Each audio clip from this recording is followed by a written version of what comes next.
आप देख रहे वृंदावन सुर्खियों में रहने वाले बिहार के पूर्व डीजीपी गुप्तेश्वर पांडे तीर्थनगरी वृंदावन पहुंचे, जहां उन्होंने अपने कार्यकाल में देश के प्रति पुलिस में रहकर अपनी सेवाएं प्रदान की हैं। लेकिन जब से गुप्तेश्वर पांडे रिटायर हुए हैं, तब से वह अपने अलग ही रूप में देखने को मिले हैं।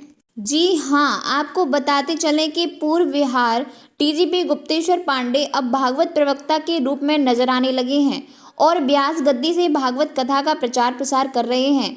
ऐसा ही दृश्य आज चेतन विहार फेज 2 में देखने को मिला, जहां पूर्व बिहार डीजीपी गुप्तेश्वर पांडे द्वारा भागवत कथा का शुभारंभ किया गया। कार्यक्रम का शुभारंभ करने पहुंचे केंद्रीय राज्य मंत्री आशीष चौबे। उन्होंने भागवत कथा में सम्मिलित होकर भागवत कथा का श्रवण किया।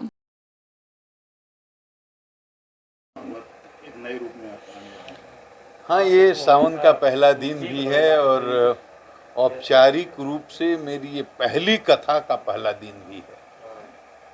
इसके पहले कुछ अभ्यास सत्र के क्लिप्स वायरल हो गए थे अयोध्या में, लेकिन औपचारिक रूप से ये मेरी पहली श्रीमद् भागवत की कथा है, जो आदरणीय देश के सर्वोत्कृष्ट जो आदरणीय कथावाचक श्री श्याम सुंदर पराशर जी हैं, तो उनके नेतृत्व में, उनकी गरिमामय उपस्थिति में, उनकी कृपा से और उनके आशीर्वाद से ये मेरी पहली भागवत की कथा ये श्रीधाम वृंदावन में ये ठाकुर जी को समर्पित है और यहाँ से ये यात्रा की शुरुआत होती है। पहले एक पुलिस अधिकारी बीच में राजनीति करने के जो अब दौरान आदमी जब धरती पर आता है, पहले बच्चा रहता है, खिलौने से खेलता है, उसके बाद नौजवान होता है तो उसकी रुचि और उसकी प्राथमिकताएं बदल जाती हैं, और उसके बाद जब बूढ़ा होता है तो उसकी प्राथमिकताएं, जिम्मेदारियां और उसकी भूमिका भी बदल जाती है। ऐसे ही यही है। जब तक मैं पुलिस पदाधिकारी था तो एक पुलिस पदाधिकारी के रूप में 33 वर्षों तक प्रदेश की सेवा की और भारत सरकार में भी रहने का संयोग हुआ।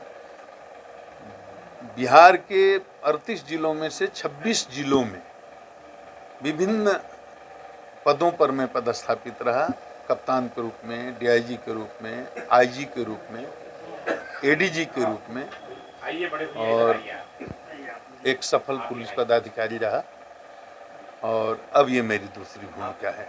राजनीति में जाते जाते ऐसा क्या हुआ धर्म के और आपने रुख कर लिया? जा नहीं पाया ना, मेरा प्रवेश कहाँ हुआ राजनीति में।